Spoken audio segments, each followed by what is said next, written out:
नमस्कार. आवाज महाराष्ट्राचा कार्यक्रमात आपलं परत एकदा स्वागत. आपण बोलतो आहोत आजच्या राजकारणामध्ये, या समीकरणांमध्ये काय करणार आहे नेमका भारतीय जनता पक्ष. आणि आता आपल्याबरोबर आहेत शिवसेनेच्या प्रवक्त्या आणि ज्येष्ठ नेत्या डॉक्टर नीलमताई गोरे.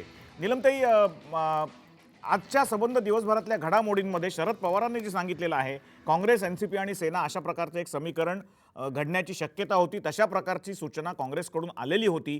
पण आकड्यांची जमवाजमव त्यावेळेला होत नसल्यामुळे आम्हाला भाजपला पाठिंबा जाहीर करणं भाग पडलं. कसा अर्थ काढता आपण या राजकीय घडामोडीचा, त्यांच्या विधानाचा, आणि खरोखर अशा प्रकारचा प्रस्ताव काही शिवसेनेपर्यंत आलेला होता का?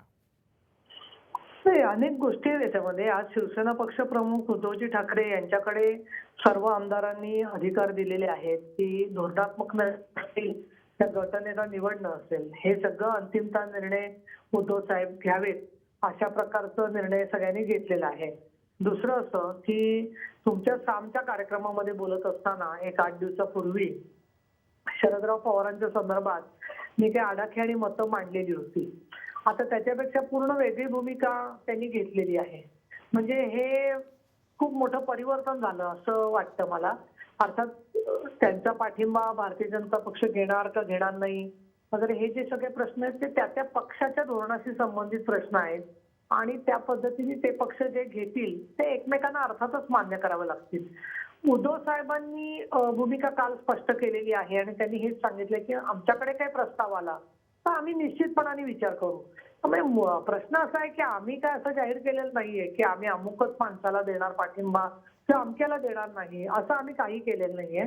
आम्ही हेच सांगितलेलं आहे की भारतीय जनता पक्षाकडून प्रस्ताव आला तर त्याच्यावरती चर्चा होईल, मार्ग निघेल. आता मुद्दा असा झालेला आहे की राष्ट्रवादीचा जो पाठिंबा आहे तर तो भाजप स्वीकारणार आहे का नाही हा त्यांचा प्रश्न आहे ना. बरोबर आहे नीलमताई. मला तुम्हाला हा प्रश्न वेगळ्या पद्धतीने, थोडासा वेगळ्या अँगलने असा विचारायचा आहे की जर भाजपमध्ये राष्ट्रवादीला पाठिंबा देण्यावरच 2 गट आहेत असं आता आमच्या प्रतिनिधींकडून पण कानावर आलं. दिवसभरात चर्चा होती त्या विषयावर की महाराष्ट्रातली भाजप जी आहे ती पवारांच्या बरोबर जायला नको असं म्हणते, कारण पवारांच्या पक्षावर आणि पवारांवर अनेक वेळा आरोप इथल्या भाजपच्या नेत्यांनी केलेले आहेत. त्याच्या एकदम युटर्न घेऊन दुसरी बाजू घेणं हे भाजपच्या नेत्यांना शक्य नाही. पण दिल्लीतले भाजप नेत्यांमधले, विशेषतः महाराष्ट्रातून दिल्लीतले गेलेले काही भाजपचे नेते आहेत, त्यांचं म्हणणं असं आहे की अशा प्रकारे राष्ट्रवादी बरोबर आपल्याला कॉम्बिनेशन करता येऊ शकतं. प्रश्न असा आहे की शरद पवारांच्या या भूमिकेत भाजपला त्यांचा पाठिंबा ऍक्सेप्ट करायला लावण्याकरता पहिला इनिशिएटिव्ह घेणं हा एक भाग असू शकतो. दुसरा भाग जो आता मगाशी या चर्चेमध्ये आला होता तो म्हणजे बाकीच्या पक्षांवर दबाव टाकणं आणि बाकीच्या पक्षांना राष्ट्रवादीला त्यांच्यामध्ये घ्यायला मजबूर करणं, वेगळी आघाडी भाजपच्या विरुद्ध काँग्रेस शिवाय किंवा काँग्रेस बरोबर करायला शिवसेनेला आणि काँग्रेसला मजबूर करणं, नाही तर आम्ही भाजप बरोबर जाऊ, अशा प्रकारची काही खेळी पवारांची असू शकते का? नाही, आता मला असं वाटतं की कुठलेच नेते म्हणजे काय या संदर्भामध्ये आम्ही काहीतरी भाकीत करणं, मी पूर्वी पण तुमच्या वाहिनीवर बोललेले, हे फार अवघड आहे आताच्या परिस्थितीमध्ये आणि म्हणून मी कुठलेही भाकीत करणार नाही याबद्दल जे आहे ते. प्रश्न आता याच्यामध्ये असा आहे की महाराष्ट्रामध्ये परिस्थिती जी आहे त्याच्यामध्ये एका पक्षाला काही बहुमत मिळालेलं नाहीये. तुमचंही मी ऐकलं होतं समीरण की तुम्ही म्हणाला होता की एक्झिट पोल आले त्यावेळेला आणि यावेळेला काही टक्क्यांनी तुमचे एक्झिट पोल मला वाटतं तेवढे काही अचूक आलेले नाहीये. कारण ज्या जागा धरत होते 145 प्लस तशा काही भाजपला मिळालेल्या नाहीयेत आणि आपण असंही म्हणाला होता की अगदी 1 दिवसात मंत्रिमंडळ जाहीर होईल.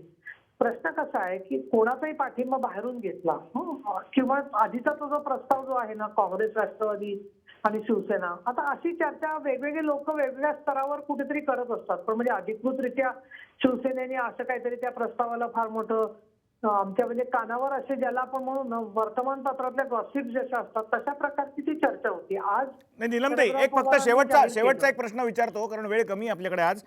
या सगळ्या प्रकारात आपण मगाशी म्हणालात त्याप्रमाणे राष्ट्रवादी काँग्रेस आणि शरदराव पवार यांनी स्वतःहून पाठिंबा जाहीर करणं, याच्याकडे शिवसेना कशी बघते? म्हणजे हे काही संपूर्ण विचारातलं ध्रुवीकरण आहे का, राजकीय अपरिहार्यता आहे का, राजकीय स्वार्थ आहे? कसं बघता आपण याच्याकडे?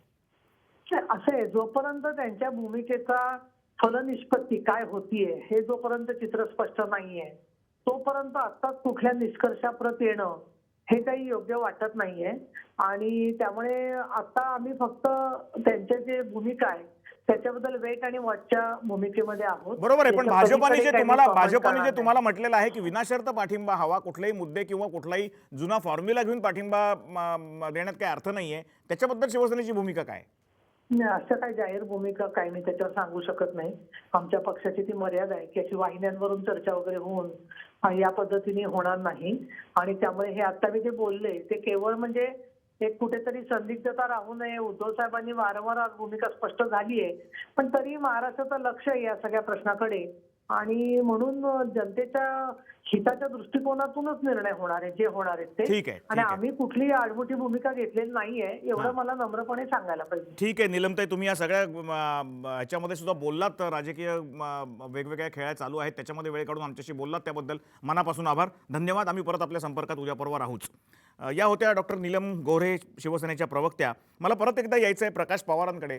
प्रकाश पवार, मला एका मुद्द्याकडे तुमच्या तिघांचंही लक्ष वेधायचं आहे, तिघांकडे मी येणार आहे की या सगळ्या राजकीय समीकरणामध्ये भारतीय जनता पक्ष किंवा शिवसेना यांच्याबरोबर गेलंच पाहिजे अशी गरज राष्ट्रवादी काँग्रेस पक्षाला का वाटते? काँग्रेस आणि राष्ट्रवादी हे दोघंही विरोधी पक्षात बसण्याकरता सरळ सरळ जनतेचं वर्डिक्ट मान्य का करत नाहीयेत? जनतेमध्ये बसण्यामध्ये विरोधी पक्षात बसण्यामध्ये ते अमान्य करतायत. याचं कारण असं आहे की महाराष्ट्रामध्ये कोणत्याच पक्षाच्या बाजूने स्पष्ट निर्णय काय दिला गेलेला नाही.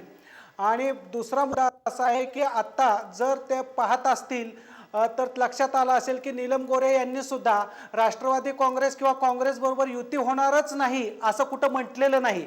आणि दुसऱ्या बाजूने भाजपचा मात्र तीव्र विरोध शरद पवारांना आहे. आणि शरद पवार जे आकडे म्हणतायत त्या आकड्यामध्ये काही तथ्य नाही. साधारणपणे 140 या तिघांची मिळून आकडेवारी होते. जर यांची 146 आकडेवारी झाली तर यांचं सुद्धा सरकार येऊ शकतं आणि ते गैर भाजपवादावरती आधारलेलं असू शकतं. आणि गैर भाजपवादाची आयडियोलॉजी ही नुसती महाराष्ट्रात नाही भारतभर घडत आहे.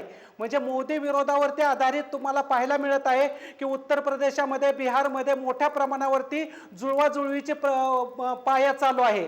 आणि त्याच पद्धतीची आयडियोलॉजी महाराष्ट्रामध्ये सुद्धा घडण्याची शक्यता असेल तर सरळ मार्गाने ती काही शक्य नाही, म्हणून ते उलट्या मार्गाने घडवतायत. म्हणजे कधी कधी आपण असं पाहतो एखादी घटना घडल्यानंतर त्याला रिॲक्शन येते, त्याच्या पद्धतीने जर रिॲक्शन येणार असेल तर मला असं वाटतं की भाजपचं सरकार यायला सुद्धा खूप मोठी अडचण आहे.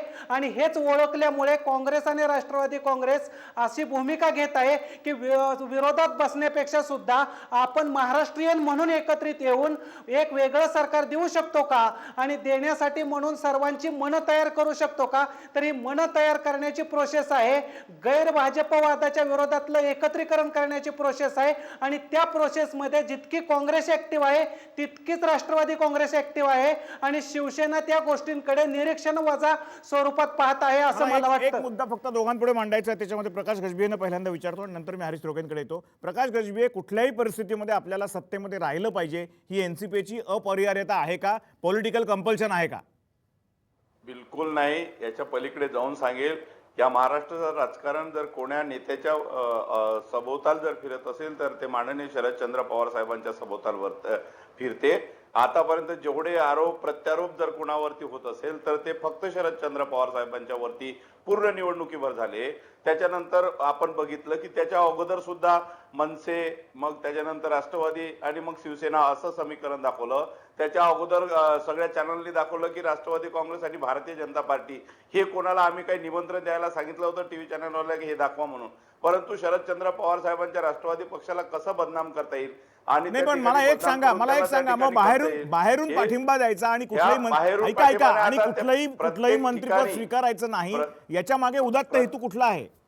प्रत्येक ठिकाणी त्या ठिकाणी जर आपण बघितलं की राष्ट्रवादी काँग्रेसला त्या ठिकाणी कॉर्नर करायचं आणि आपली पोळी शिजवायची. ते काँग्रेस असो मग शिवसेना असो कोणी असो. नाही, तुम्ही प्रश्नाचं उत्तर देतच नाही आहात. प्रश्नाचं उत्तर द्या की मग बाहेरून पाठिंबा द्यायला कुठला उदात्त हेतू आहे? पाठिंबा आपण बघितलं की आता नीलमताई गोरेंनी पण सांगितलं की अजूनपर्यंत आमची भूमिका आम्ही स्पष्ट करत नाही. आणि ते त्याच्यामध्ये त्यांनी सांगितलं की सेना, राष्ट्रवादी आणि काँग्रेस याचं पण चर्चा गॉसिप अशी सुरू आहे. आता तुम्ही याच्यावरती काय म्हणाल? हे संपूर्ण मोगम आहे. कोणी ठीक आहे आजपर्यंत हरीशजी, त्यांच्याकडे तुम्ही हे मान्य कुणाकडे कराल का की काँग्रेस बहुमत- सुद्धा या प्रकारामध्ये बहुमत आता काही कोणाकडे बोलणं नसल्यामुळे करत असेल पण आम्ही कदाचित ते बाहेर येऊ आमची शकत भूमिका नाही. प्रकाशजी स्पष्ट एक मिनिट, केली. प्रकाशजी शेवटचं एक मिनिट आम्ही उरलंय, मला आमची हरीशजींना भूमिका विचारू स्पष्ट देत. केली. राष्ट्रवादीची भूमिका ठीक आहे. राष्ट्रवादीची भूमिका हे बाहेरून पाठिंबा दिलाय. शेतकऱ्यांचं हित लक्षात घेता ठीक आहे या राव, राज्याचं तेच हित मुद्दे लक्षात तेच घेता, मुद्दे तुम्ही या परत सांगताय. आमच्या प्रकाशजी निर्णय तुम्ही घेतलेला तेच आहे. मुद्दे परत सांगताय. हरीशजी एक सांगा की आता खरंच अशा प्रकारे काही बोलणं चालू नसेलच असं तुम्ही कशावरनं म्हणू शकता? नाही, प्रकाश पवारांनी एक अतिशय राजकीय महत्त्वाचा मुद्दा आपल्यासमोर आणला. त्याने सांगितलं की देशामध्ये काही ठिकाणी गैर भाजप अशा प्रकारच्या आघाड्या होताना आपल्याला दिसत आहेत, परंतु तशाच प्रकारचा प्रयोग कदाचित महाराष्ट्रामध्ये होण्याची शक्यता आहे वगैरे हे त्यांनी त्यांच्या विश्लेषणातून सांगितलं. मी आपल्याला एक सांगतो की ज्या वेळेला महाराष्ट्रातल्या ह्या विधानसभेच्या निवडणुकीचे निर्णय आल्याच्या नंतर ताबडतोबीने नाही एक सांगतो ना स्पष्टपणे माननीय माजी मुख्यमंत्री पृथ्वीराज चव्हाण आणि प्रदेश अध्यक्ष यांनी स्पष्टपणे सांगितलं की आम्ही महाराष्ट्रामध्ये जबाबदार विरोधी पक्ष म्हणून काम करणार आहोत.